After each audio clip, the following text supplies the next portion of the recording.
Hello, thank you so much for checking out my new video. My name is George and this is Michelin Star Light.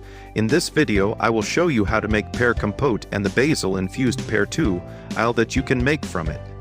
All the necessary recipes and detailed instructions can be found in the video and the accompanying description.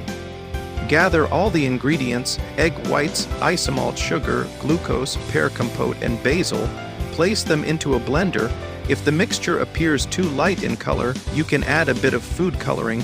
Personally, I prefer to keep the color natural. Bake at 110 degrees Celsius for 50 minutes. After baking, roll them onto cylindrical metal molds. The tuile dough solidifies very quickly. Serve with sweet potato or vanilla cream. It's the perfect pre-dessert.